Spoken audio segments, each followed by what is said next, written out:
final weekend with us here at St. Hubert, I had the privilege today to speak with Deacon David Jameson and ask him some questions about his experience leading up to his ordination.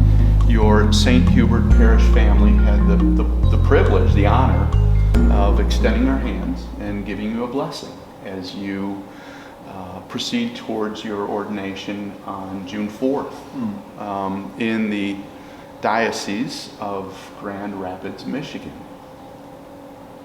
What does ordination mean to you? You know, I think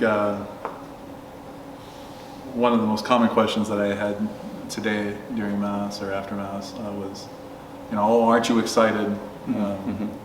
And I really couldn't say that I'm excited necessarily. I don't really know what I'm feeling. There's so many feelings. There's excitement. There's of course some anxieties.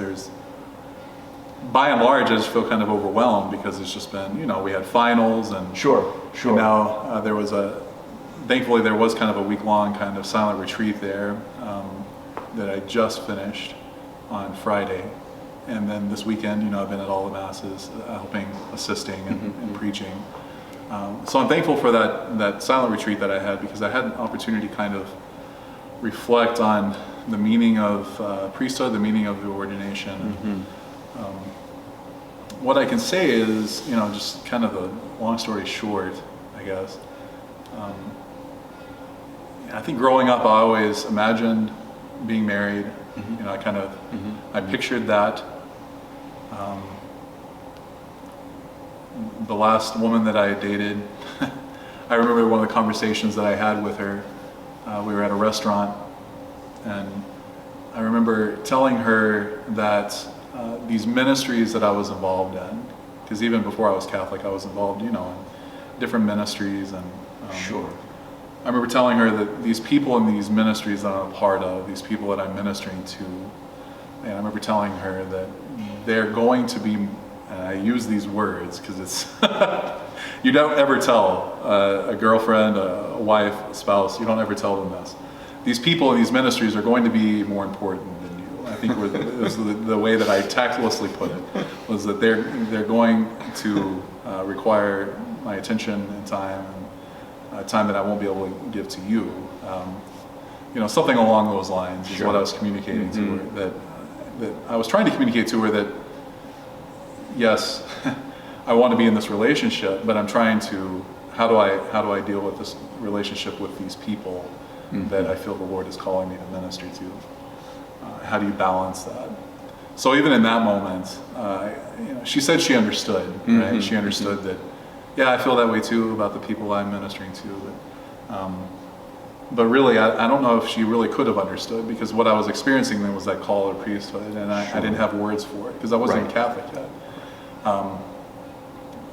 What I was feeling was this call to give myself to the church, to others in ministry. So that's what ordination means to me. That it's giving myself completely to my spouse, the body of Christ. We look at the crucifix, and the crucifix is probably the symbol of our Catholic faith. It's what we're identified by.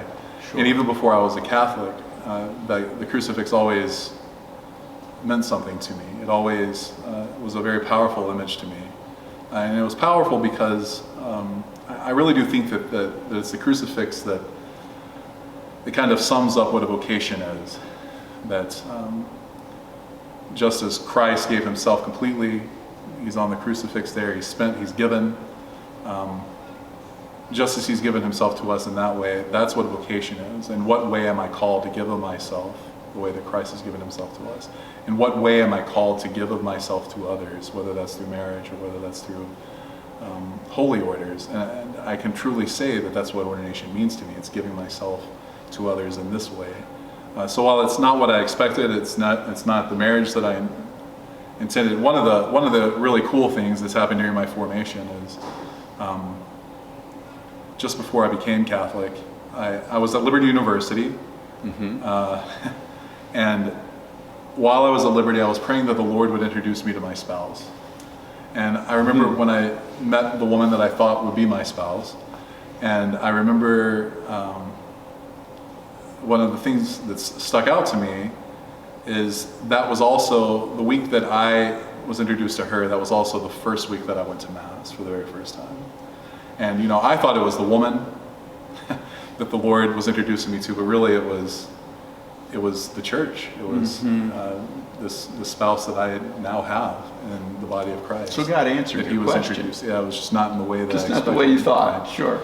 So it's been really amazing to remember kind of this journey that the Lord's brought me on. I'll tell you. I mean, that's a beautiful story. That puts the ordination, I think, in perspective. Certainly for me, and probably for a lot of the folks watching today. Sure. There's a big party on June 4th. I understand, right? You've invited everybody. There's a party. I don't know about that, but so you've invited our faith family at St. Hubert's to come to your ordination in Grand Rapids. It's a 3.5-hour drive. I've already looked. You should do it. It's easy. Plus the time change. Plus the time change. That's true. There's more details on the bulletin and the website. If you can go, that would be great. But if you can't, will you come back and say Mass here again? Absolutely. Yeah, I think the plan right now, I've not talked about this with Father Mike, but the plan is for me to become the pastor here, and Father Mike is Sure, we can make that happen. I'm not coming to Chicago. I love Chicago, but no, my diocese is Grand. So I think the plan right now is for me to come back. We have what they call the newly ordained Mass at the seminary. So I'll come back that weekend and hopefully be able to celebrate Mass here. So we'll make plans. Anything we do plan like that, of course, will be announced in the bulletin. And then, of course, if you're not able to come to the ordination, we'll try to make the link for the ordination available, and even the first Mass, the very first Mass, that is also live streamed. Oh, perfect. So great. that'll be available for people. Oh, that's great. Deacon David, soon to be Father David, it has been a privilege, an honor to see you develop during your time here at St. Hubert, to become one with our parish family. It's been a privilege to see you develop during this time. Thank you. Clearly, your family, your parents have played a role in your faith and your formation. That's admirable and honorable. Yeah. It almost feels like sending forth our parish child. Thanks. Don't be offended by that. No, I'm just such a big child. A big kid? I'm a big person. Yeah. Thank you very much. God bless you in your ministry. Thank you. And may you be that shepherd that God called you to be. Thank you. Please pray for me. I'll be praying for all of you. Thank you.